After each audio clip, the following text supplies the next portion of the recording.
Hello, and welcome to Mapping the College Audition, a podcast where we explore the landscape of the college theater world and try to demystify this daunting audition process. I'm your host, Charlie Murphy, director of MTCA. That's Musical Theater College Auditions. And today we've got a what would you do for a Klondike kind of show lined up for you. David Coolidge from Ohio Northern is on the show for a lively discussion of their program. Things are pretty good in the MTCA world. Our seniors are getting off wait lists daily, so keep checking out our website and social media for the updates. Some big programs, some exciting movement, which is great for our students. As for the juniors, you only have, as this drops, about a week left to register for the all summer faculty masterclasses at a discount. That comes with all the bonus events included at no extra cost, the Broadway Q&As, the talkbacks after the show, the alumni student parent Q&A, parent meeting, etc. So please jump on that soon if you want to participate in the full week. We are nearing capacity already there. Otherwise, life is pretty good with me. My family is a delight. I've survived the ravages of solo daddy duty and come out the end stronger and a more resilient man. Elizabeth and I also just attended a wedding last night and are getting excited for our wedding this fall. You know, a wedding is like putting on a big show, except the tickets are free and you only get one shot at it. Not an easy feat to pull off. But onward we strive, and to this interview with David Coolidge from Ohio Northern.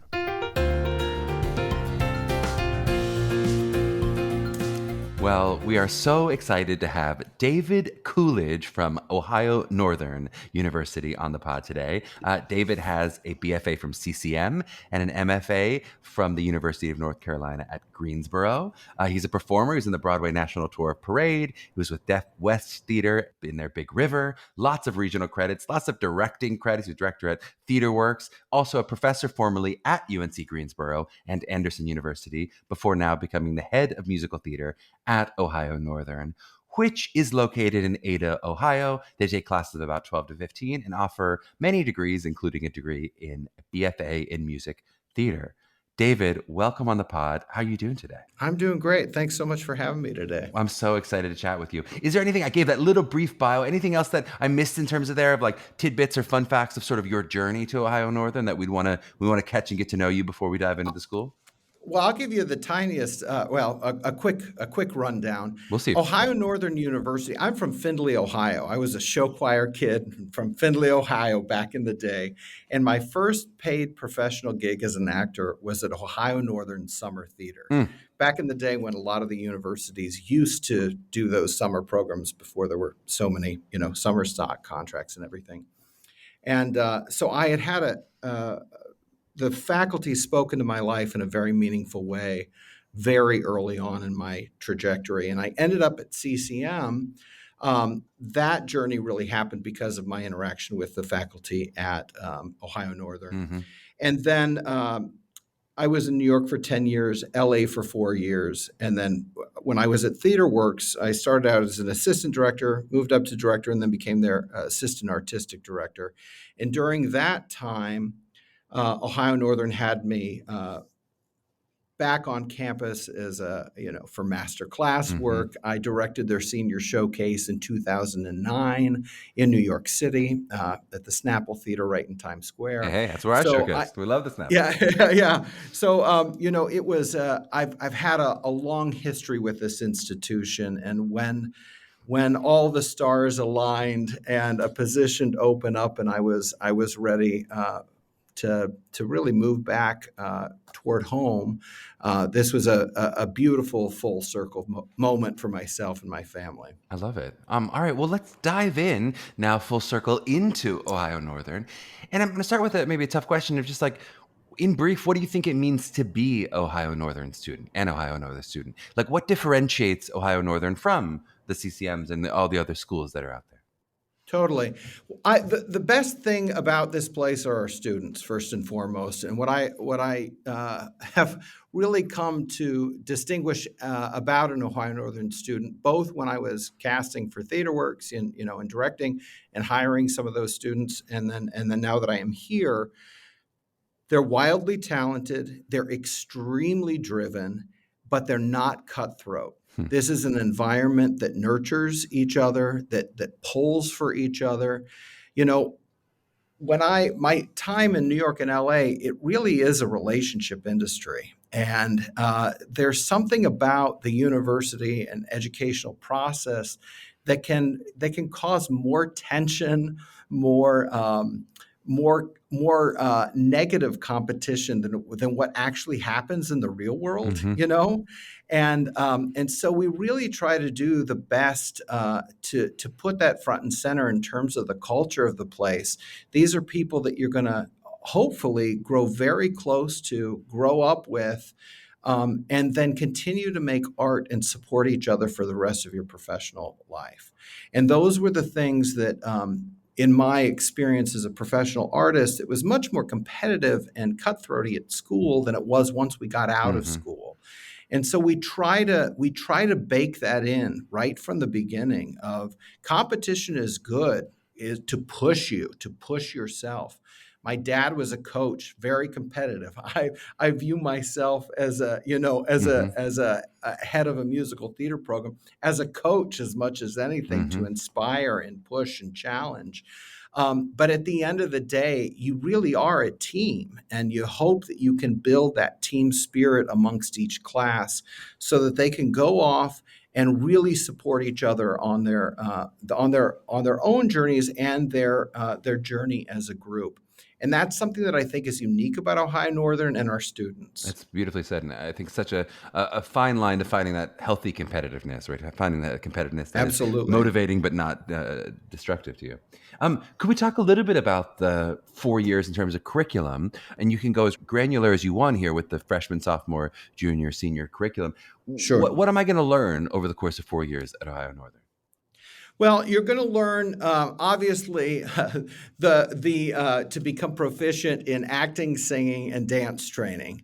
One of the things that I love is we are a Meisner-based program. We focus on other styles as well, but Meisner, Michael Chekhov, the archetypes work that I bring to the table, Laban, some Linkletter in voice and movement. But I like that it's not just generic scene study, Mm-hmm. that it's all Stanislavski based, which maybe doesn't mean anything to anybody right up front that isn't well versed in that. But the difference between having like general acting training and Mm-hmm. and and really pinpointing what those techniques are, I think is very important for longevity in the field. Something to be able to go back to, that you've really got a firm foundation for yourself in acting. In dance, we have a dance program as well. So once again, it's not just musical theater jazz or musical theater Mm-hmm. ballet. It is tiered, 3 levels of ballet, jazz, tap, two musical theater styles, which are basically, once you get to that point, you're basically learning, Broadway style combinations or Mm-hmm. Broadway combinations for a dancer call or a singer dancer call. Um, uh, but I but it's important that it's tiered so that students are not just in the freshman class or the sophomore class or the junior class. They're constantly in class with people who are hopefully better than you and pushing you. Healthily pushing. Yeah, that's right. Pushing you to raise those skills every step of the way. And then on the music side, in the freshman year, I mean, you've got voice lessons all the way through, obviously, but you've got piano, you've got music theory that where our resident music director Michael Jordan is terrific, and he teaches that class. So it is really about what do you need to know to be successful in the industry, and how can you learn to pick up music as quickly as possible, Mm-hmm. because it's so important, especially when one of the major ways into getting on Broadway is to do those new works, do those readings or those workshops. Mm-hmm. And the individuals that get in those readings and workshops are people that can pick up music quickly. So we really stress, and it's built into the curriculum, the importance of sight singing and building those skills. And did you say this is Michael Jordan, not of the Chicago Bulls, I'm guessing? Not, But he has the audacity not to go with a middle initial. It doesn't have Michael B. Jordan, exactly. Michael No, Q. no. Jordan. Yeah, I mean, he's that good. That's He just impressive. goes with straight Michael Jordan. That's Yeah, impressive. I love it. he is. Yeah, yeah. I love all those disciplines. That's really great specifics. Is there one of those disciplines kind of on the whole that you feel like you focus the most on? Do you feel like you have it tiered, or is it really like all three very equal in terms of acting, singing, dancing? I think within the curriculum, they are very equal. However, I would say we always believe you're an actor first. You're an actor when you're in a scene. You're an actor when you're singing. You're an actor when you're telling a story through movement. You're a storyteller every step of the way. And so I would say that we talk about acting in dance classes. We talk about acting in the music classes. So there is, if anything, takes some bumps up in some way. I would say that we are an acting first program, but the curriculum is built very strong in all three disciplines. And then what about from an academic perspective? So what am I getting beyond my musical theater training as part of my BFA? Am I getting a lot of classes, a few classes? How does that work? And then maybe what are the abilities to minor and some of those other things that you might want to do if you're going to college? Yeah, absolutely. It's one of the things that I love about a liberal arts education, is the ability for a well-rounded education. So there are liberal arts courses that individuals can and need to take. It's about it's about 41 hours, I think, but some of those overlap with what some of the major requirements are. You mean like well. a theater history class or those kind of things count? Exactly. Would account for, part of the liberal arts education as well. I think it's great though for students to be able to have a well-rounded education so that they bring more. I find that students bring more, and artists in general bring more to the table when they have more information about the world around them.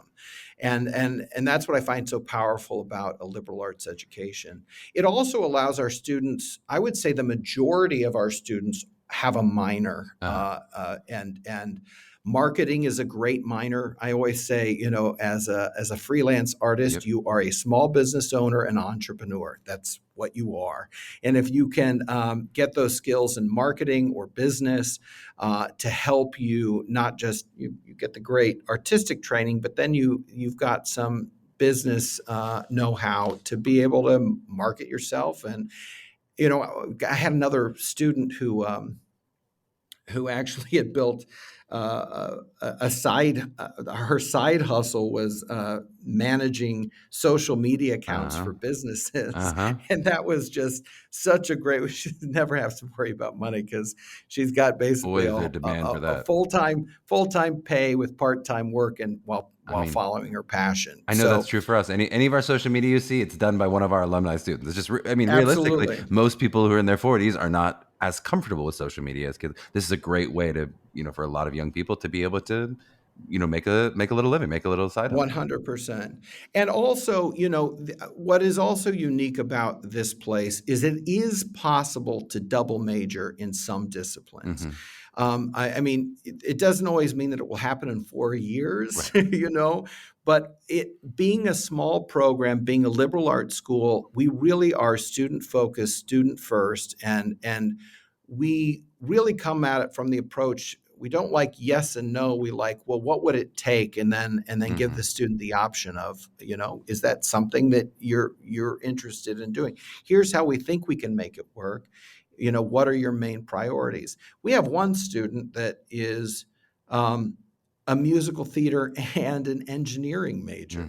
That student is not going to be out of here in 4 years, but they've played leading roles and they're doing great in their engineering career as well. So it's,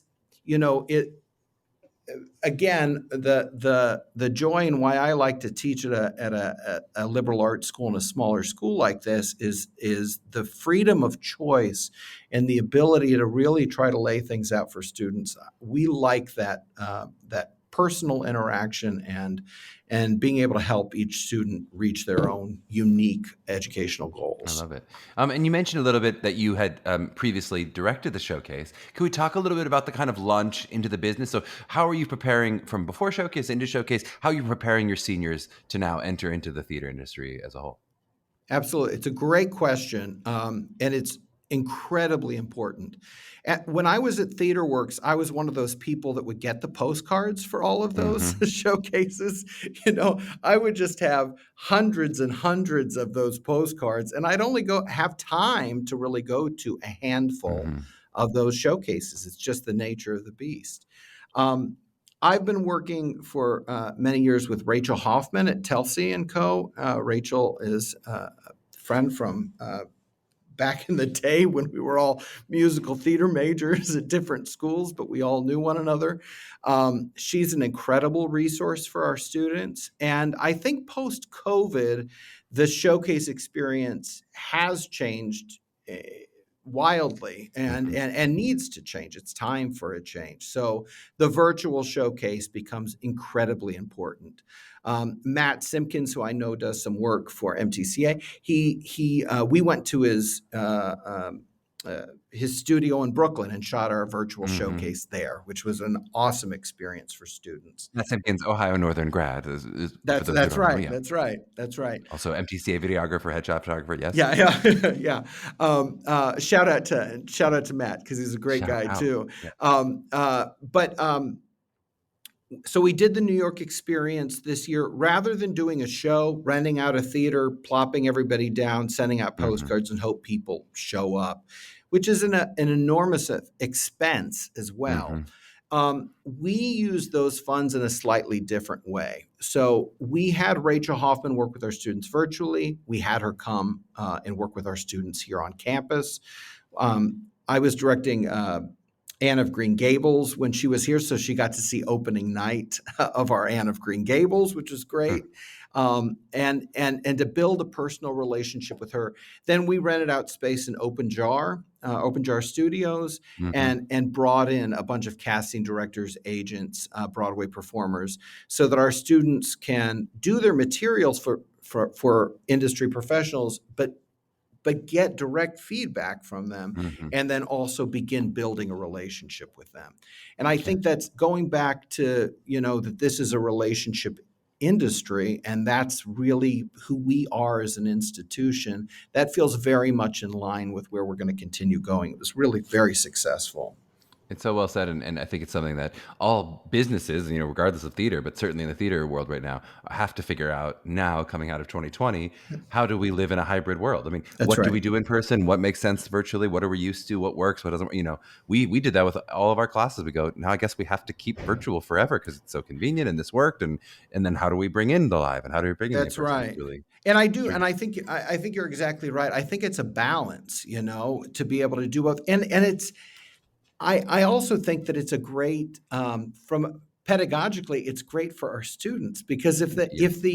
if the virtual audition is not going away anytime soon, then it's incumbent upon us to teach those skills as well, Yeah. and building that into the curriculum, which we've already done, and then including that in the capstone experience makes perfect educational sense. Well, and it is just catching colleges up to where the industry actually already was. And my That's right. partner booked the lead in a Broadway musical for which she got a Tony nomination without ever walking into a room. I mean, truly, all on a little phone. I mean, people are like, "How do you do it?" I'm like, "On this little iPhone is how. That's how people book jobs. It's even musical theater jobs. It's how it works."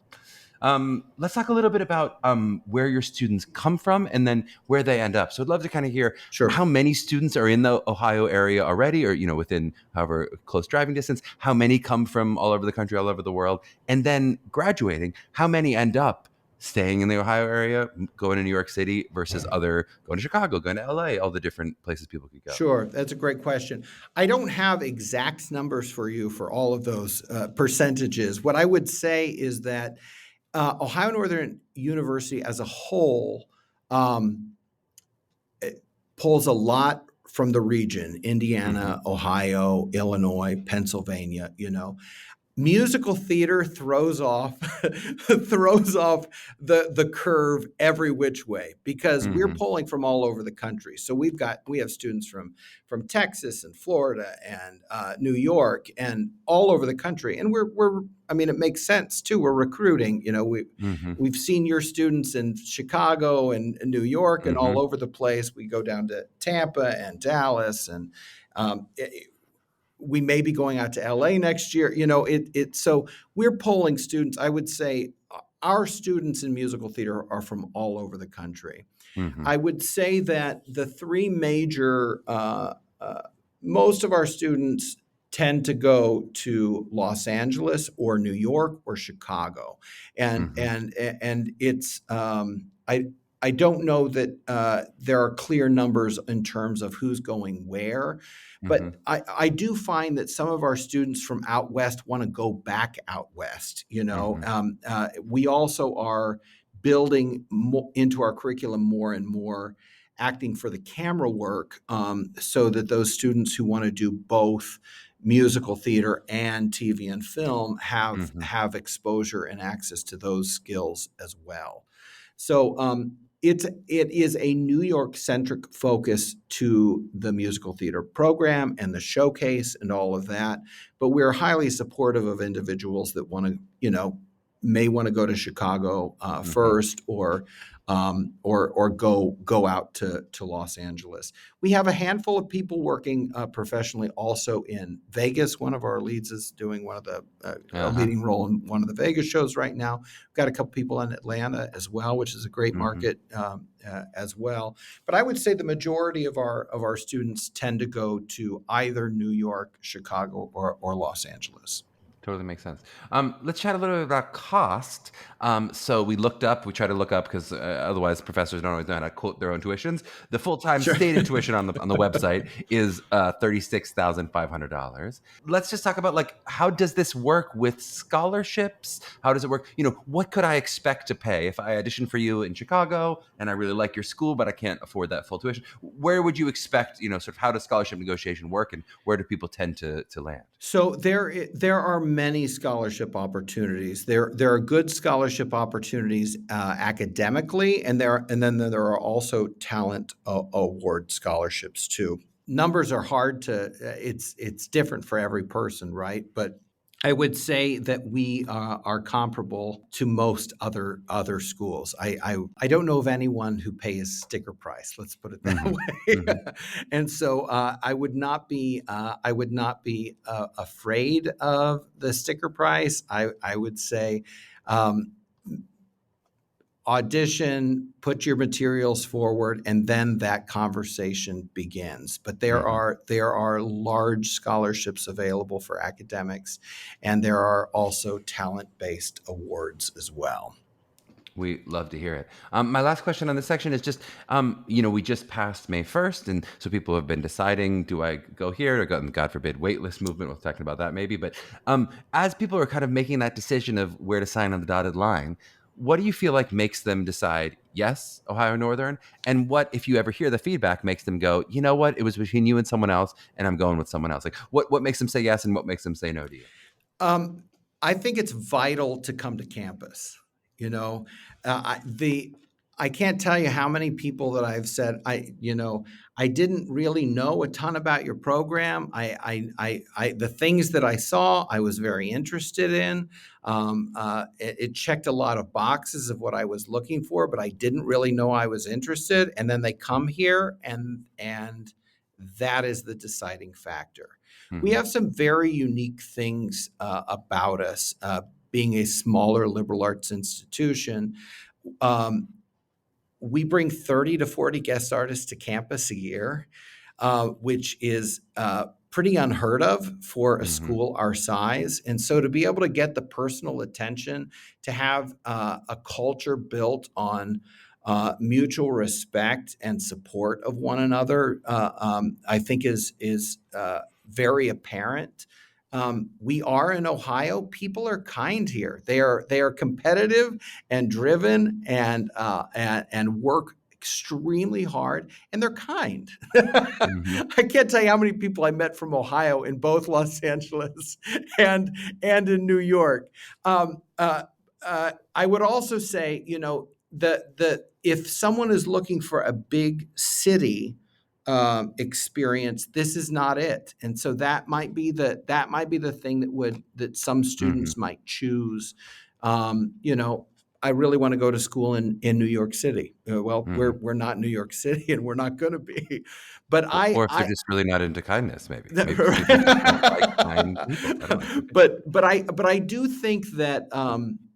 I do think that there's something to coming to a place where getting great at your craft, and that's your focus for the next 4 years without distraction, Mm-hmm. is really important and unique. And I think it's a real benefit to us. That said, some individuals are gonna want a bigger city experience, and that makes total sense to me too. All right, we're going to take a short break. On the back end of the break, we're going to get into the audition and admission process for Ohio Northern. Fantastic. All right, we are back with David Coolidge, and we're going to chat about the audition process for Ohio Northern. My first question, it's a doozy. In short, what makes a great audition for you? What do you want to see in a room? I want to see someone be themselves. I want to see them really embody the character. I want to see someone who, it doesn't have to be like wild emotion, but an honest connection to text. Mm-hmm. A true, honest emotion is thrilling to watch. An audition that doesn't look pre-programmed but leaves room for uh, the element of surprise, someone who's living in the moment, and open to an actual emotional experience. That's Mm-hmm. thrilling. That is thrilling to watch. Can Um, I push a little farther on? Let sure. me ask you an impossible question that you're not going to be able to answer, but we'll do our best.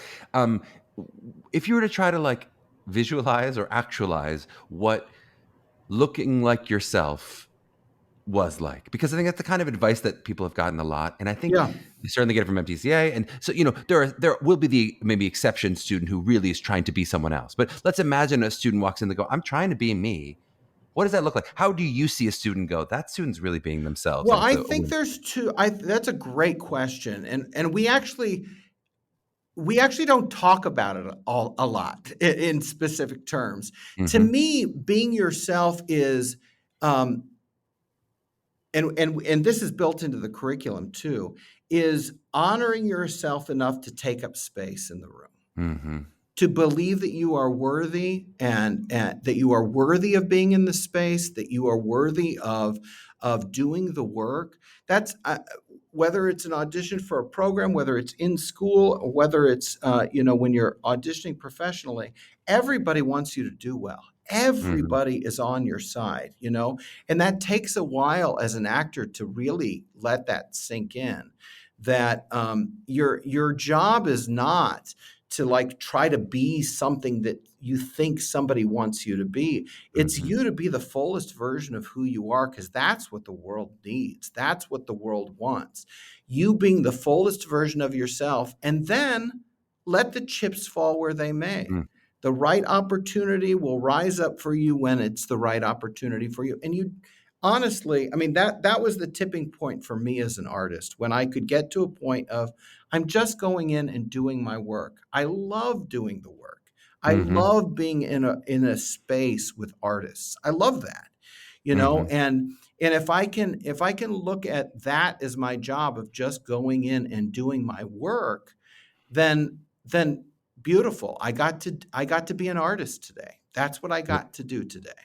It's so well said. And I'm not sure, maybe especially our parent listeners, but even some of our 17, 18-year-old listeners, I'm not sure that they always would hear be your authentic self as take up space. And I think, and maybe that's not always what someone's saying, but I think it's such a great way of saying that, of like the confidence not to people please. Because people, even sometimes students who are not necessarily trying to put on a show of someone else. If they're there trying to make you like them, then they're not really living in their full authentic selves. They're not actually being Absolutely. them. I mean, my partner and my wife is an Alexander technique specialist and a self-care specialist. So Uh-huh. we do a lot of talk at home about, being your true authentic self, taking up space, being Yeah. worthy.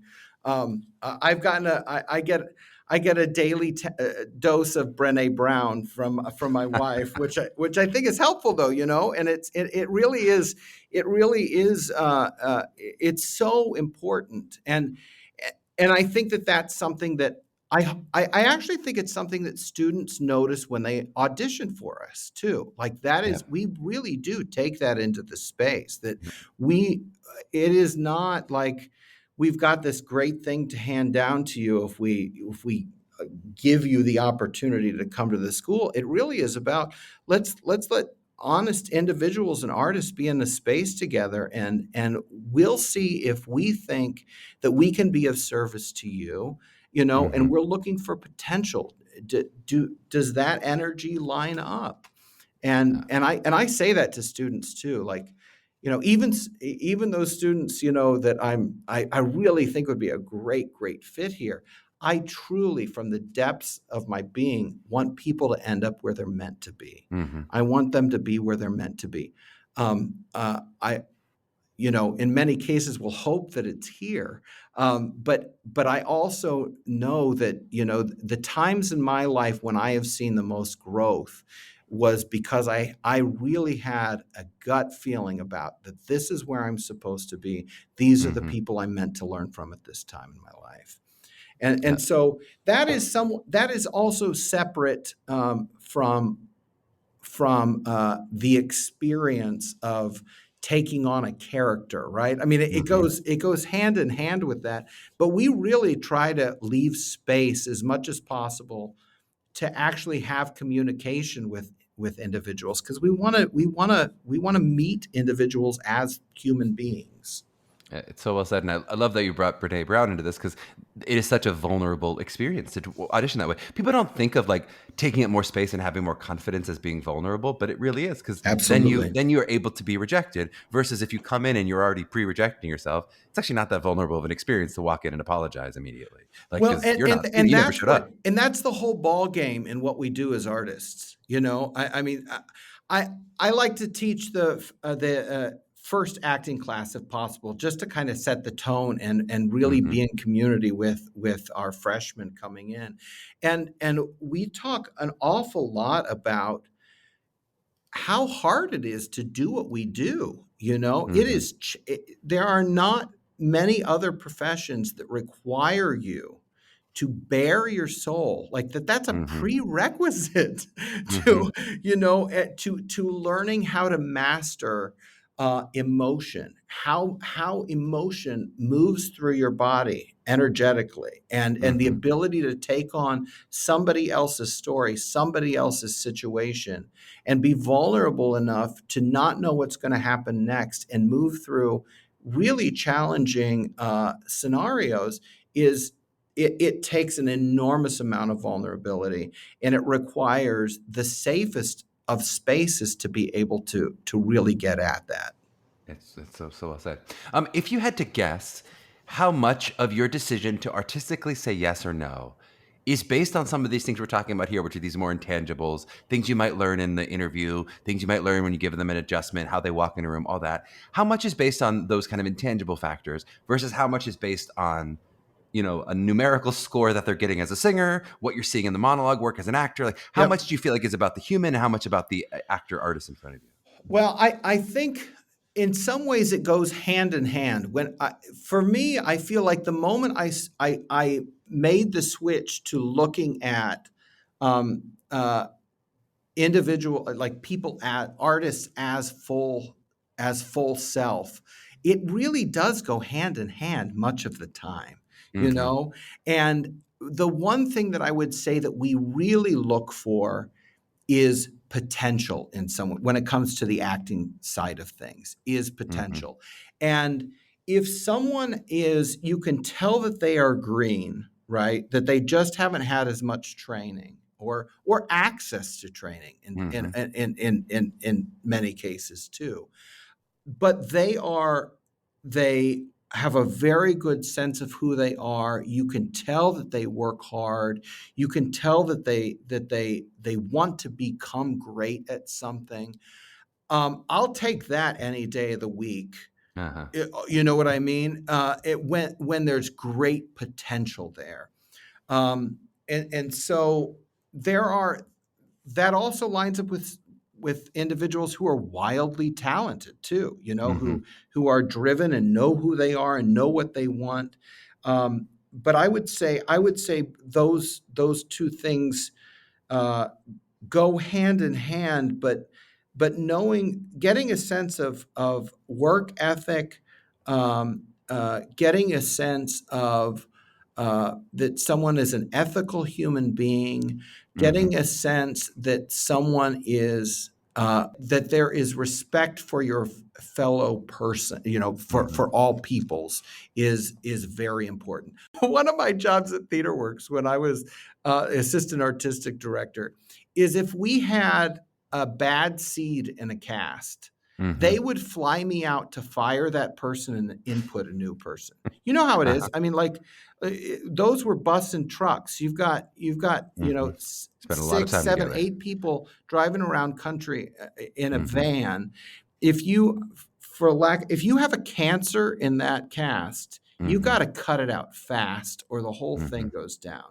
And that really taught me something about building teams early on. How to expect the most and the best out of individuals, and give. One of the things that my parents said, I'm kind of all over the place now, but this is a podcast, so I guess Yeah, why that's what it's not? for, Let it right? run. We'll You know, chop it up if we need to.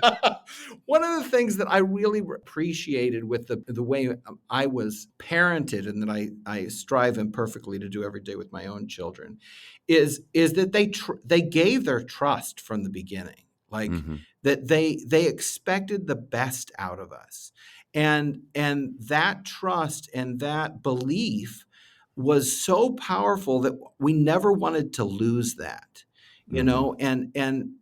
and I've always tried to be a leader that does that off the bat with students and creative teams uh, as well. That it feels so much more empowering to someone to be given that trust and want to live up to that thing, Mm, rather than to feeling like I'm less than the whole time trying to live up to an expectation I can never meet. totally. And I have found, I've been fortunate to, with even some individuals that other people have had issue with, Mm-hmm. at times have had great relationships with those individuals, uh, because they're a blank slate when they start with me. Uh-huh. Yeah. And I think we really try to do that with our students. Yeah, and often it does just take belief. It takes someone really believing in you to then go, oh, I can put down some of this other stuff and move forward with the work. I'd love to hear, you mentioned putting together a team, which segues perfectly to my next question of just when you're thinking about the team, that is the class, that is the cohort you're putting together, how else are you thinking about other factors like gender balance and height balance, racial diversity, size balance, geographical, if that factors in?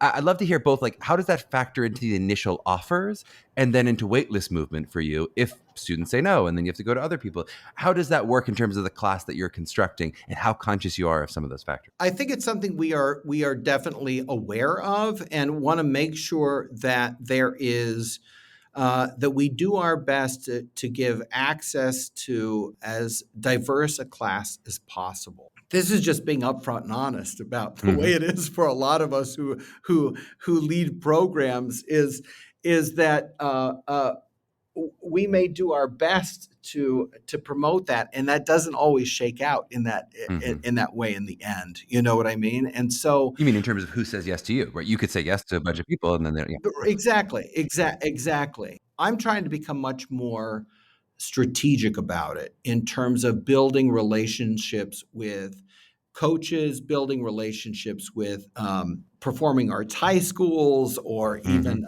community colleges, to try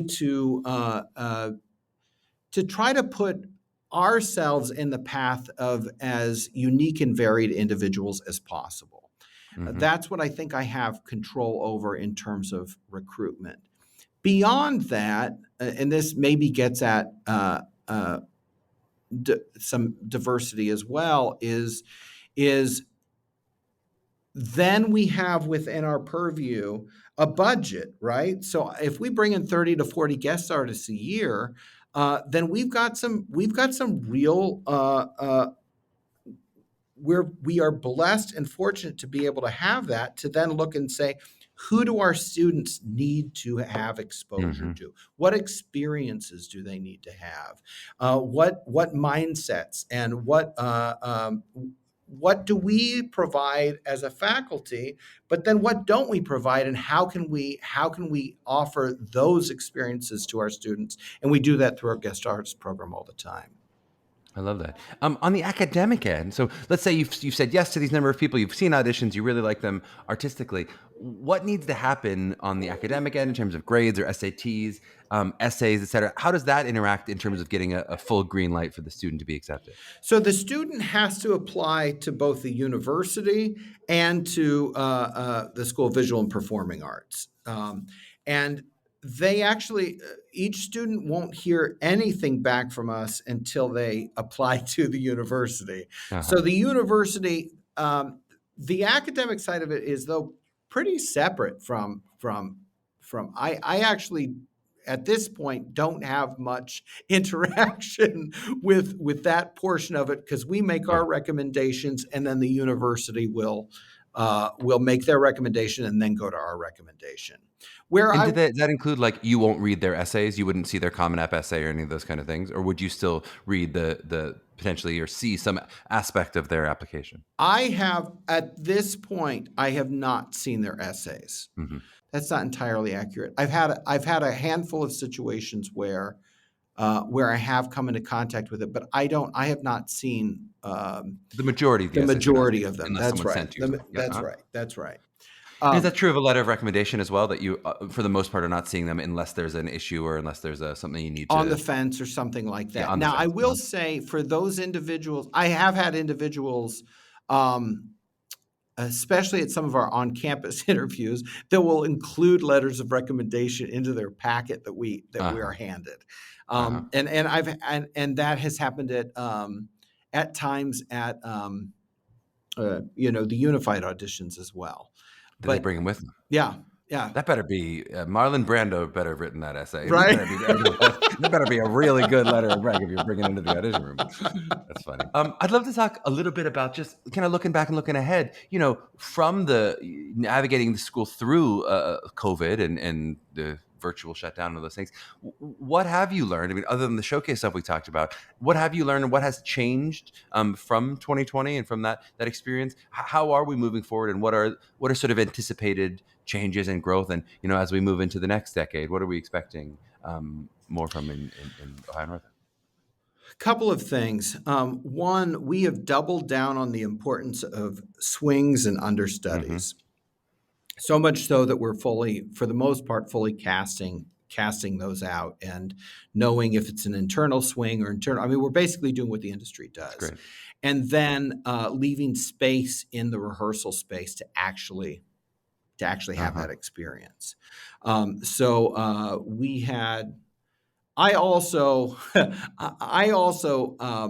not every director does this, but for the shows that I direct, I ask the cast to be off book by the first rehearsal.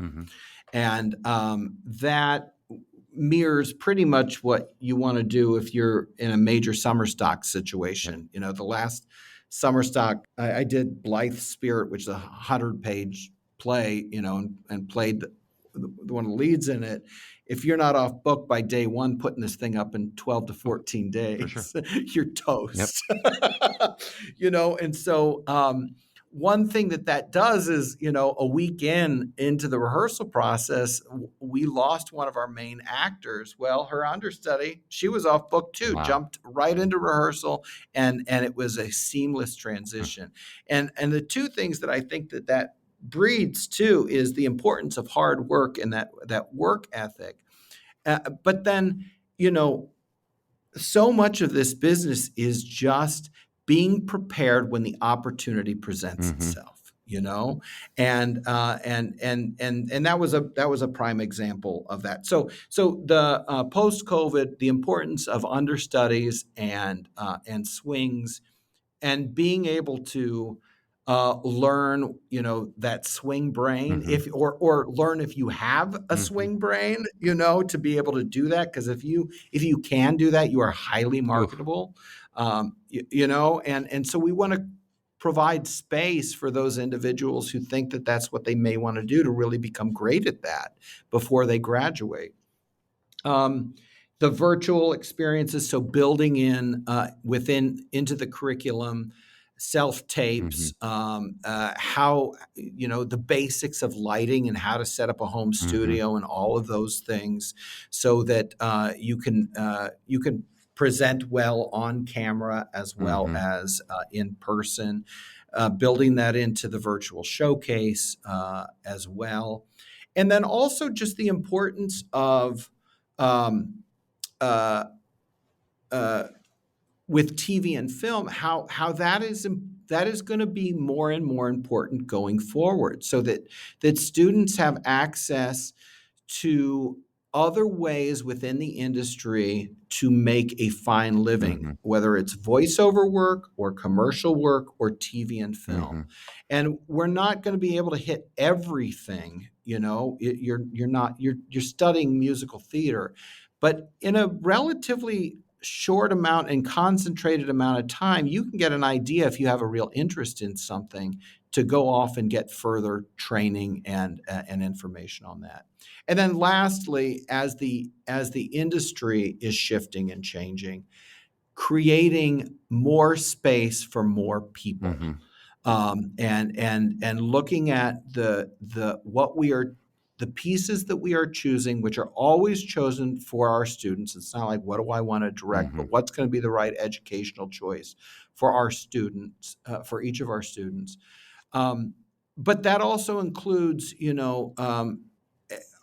is there non-traditional casting that we can really think Mm-hmm. about,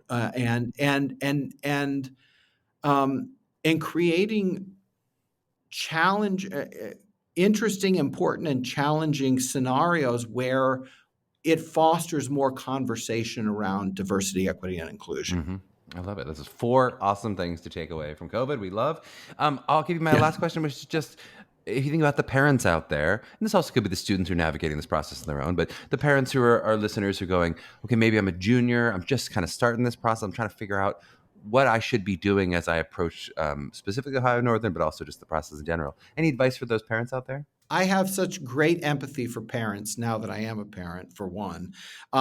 Two, I had a great relationship with my parents, and fortunately, but I started off with a full ride in Mm. pre-medicine, and then made the switch to musical theater. So I had to have that An conversation. equally practical degree, from one practical degree to another. Right, that's right. So I had that conversation with my parents, after my freshman year, Mm-hmm. of, I think this is what I'm feeling led to do, and they were very supportive. But um, uh, it really is. It's a family decision. It Mm-hmm. is, and I applaud parents for their support, and also for them uh, challenging students to really make the decisions for themselves as well. But it also is, at the end of the day, it's a family choice in many cases.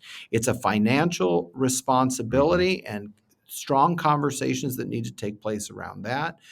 Um, there are there are also conversations to be had around, I think for a long time, especially pre-COVID, it was like, what are the lists say that the top schools are in this sort of Mm-hmm. thing, right? And so everybody's gunning for, 4 or 5 different schools or something like that.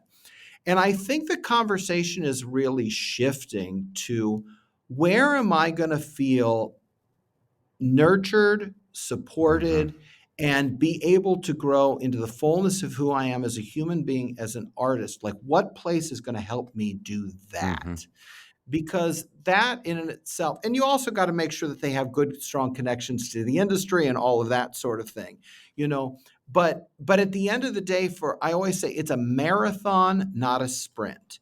And if you can take 4 years to become great at something and have a better understanding of who you are as a human being, and make great connections with people, that is going to serve you. That's going to serve you so well. We love to have students to come to campus, Mm-hmm. or to have parents come to Uh-huh. campus too.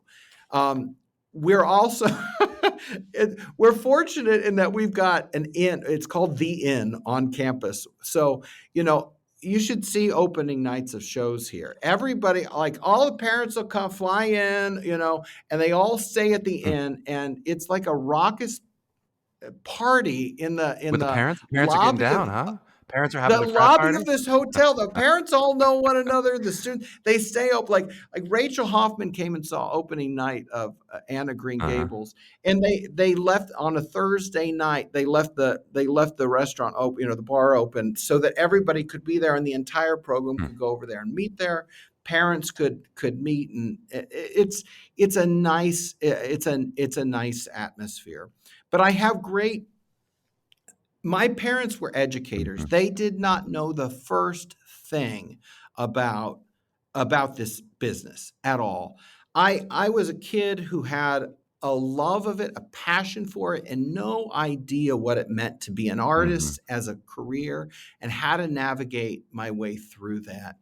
And so I have a great deal of empathy for parents and for students that are in that same way. And I think it's why I'm so deeply passionate, not only about the training in terms of your acting and singing and dancing, and getting those skills to where they need to be, but also the to really have an honest conversation about what finances Mhm. are, how to manage contracts, how to start a Roth IRA so that you have a retirement Mhm. account, how to navigate taxes and write-offs. And if you have a lot of student loan debt, perhaps you should really think about a cruise ship for 2 years, because you could pay the entirety of your Mhm. student loan debt off in 1 or 2 years. Like, to get strategic and specific about what the finances are, the implications are, and how to set yourself up for a longevity in the career, rather than just going, I just want to Mhm. perform. The passion is great, it's wonderful, it's awesome, and you need it. You need that bright shining light that you need to continue to foster, to push you forward.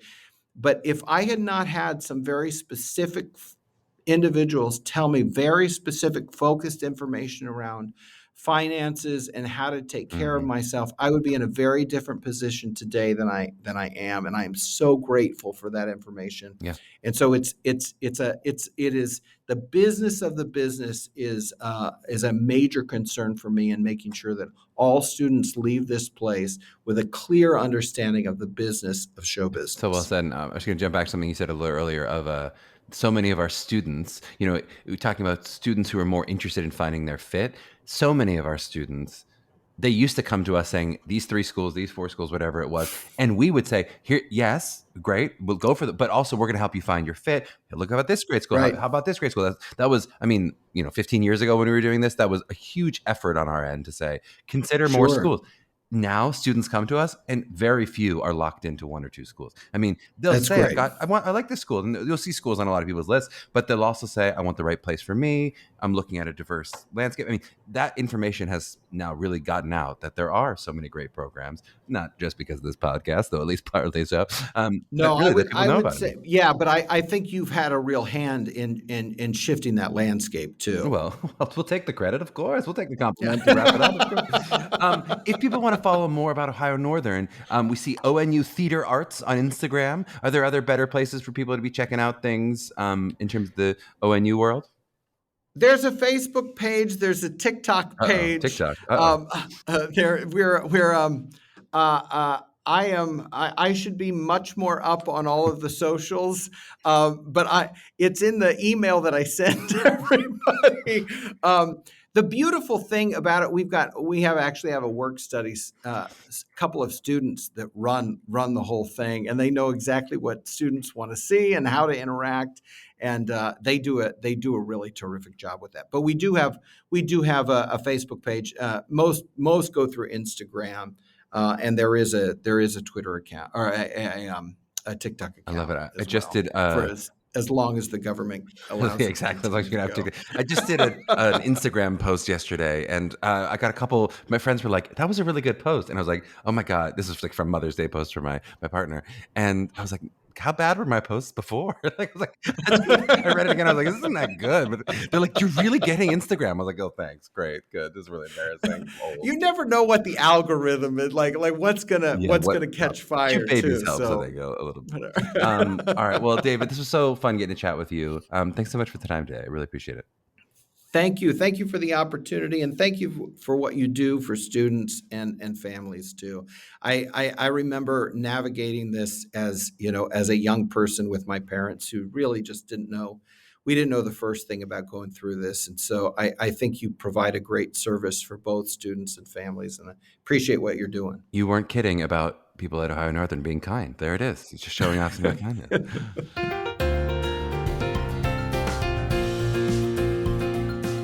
Well, howdy. I hope you enjoyed that episode with David. I thought he was just a delightful person to chat with, so quick and clearly has his finger on the pulse of the college and professional landscape. I'm just going to do a little head nod and co-sponsor to some of the other stuff we've talked about before. I really like the realistic way he talked about minors and double majors, how they can work within a BFA Liberal Art MT program.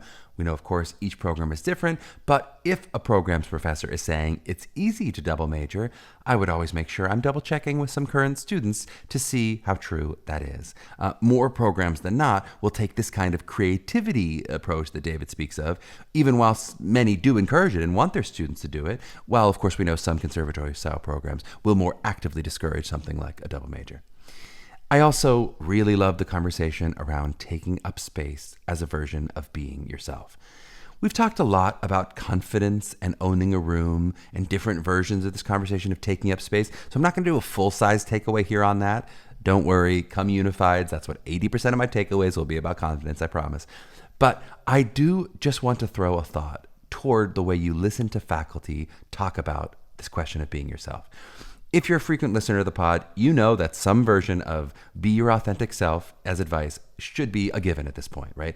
It used to be a little more unique. We used to be a little more unique as MTCA, given that we would, sort of advise that strongly, where some of the more out-of-touch coaches might talk about type, or they're trying to add polish or professionalism, as if that's sort of what gets you into school.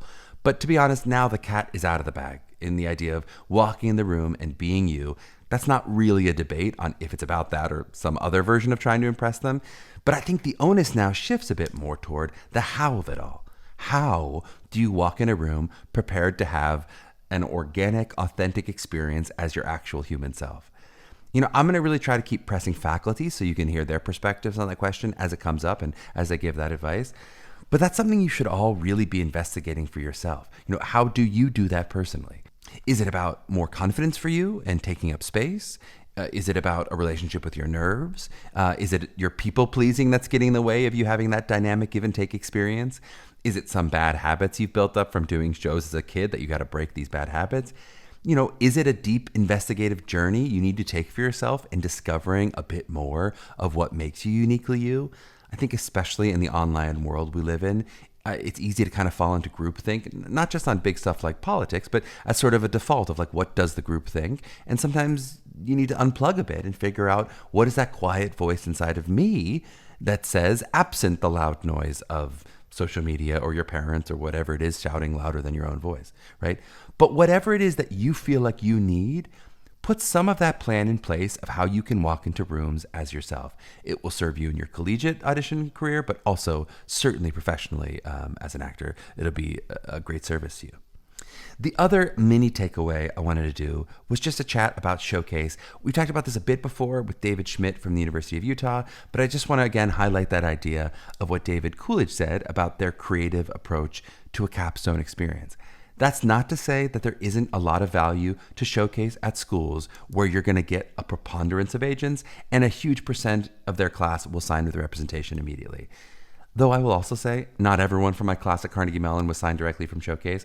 And with some of the schools that say, we got 100% or we got 99% or whatever numbers they say, there can be a bit of fuzzy math in that an agent does not always mean the same thing as an agent, right? There are some agents out there who will sign a ton of people and may not be a fit for a young student who actively wants an advocate getting them into professional rooms. Obviously it's a comedic version, but if you think of like Andy Bernard's agent on The Office, there are things that are not that far out there from that kind of character. I think it was Roseanne who played that character. There are things that exist in the New York City landscape that are not that different than that. But all this is to say, thinking about the experience of graduating in the industry, I would try to be open to creativity from what the school offers. In fact, I think I'd be looking for it. I certainly want them to help launch me into the business beyond getting my diploma. I need something. But exactly what that means can really shift significantly in 2023, or if you really think about it, 2027, 28, when you're going to be graduating. Or depending when you're listening to this, it could be 3 years from now, it's 2031 or whatever, right? Creativity can look like a digital showcase. It can look like bringing casting directors directly to school. It can look like facilitating internship opportunities. It can look for help in building a website and developing what that is for yourself, or alternate career paths, and many, many more things. But for most schools, the answer is unlikely to be, we do an in-person showcase in New York and LA, the way it was when I graduated from school. That was kind of the standard when I graduated, a little over a decade ago. There were a lot of schools then who were doing showcases that were lightly attended, and that only increased after I graduated. That's, again, a lot of schools doing showcases that aren't necessarily bringing a lot of agents or a lot of high-quality agents into them. So, like many aspects of this business, the schools had to adapt. And as you listen to all of these launch into the business answers that you hear from different faculty members, keep listening to hear for their creativity, their innovation, and what will continue to change in the years to come. Well, that's it. Another episode in the books. This one produced by the wonderful Meghan Cordier and worthy of 5 stars in your platform of choice, if I do say so myself. Be sure to subscribe to us, follow us on Instagram at Mapping the College Audition, check out our website for information on ways MTCA can help you with your individual college prep. To my young artists out there mapping their journeys, if you're not from Ohio, you're still allowed to be kind. In fact, we recommend it. We'll see you next week.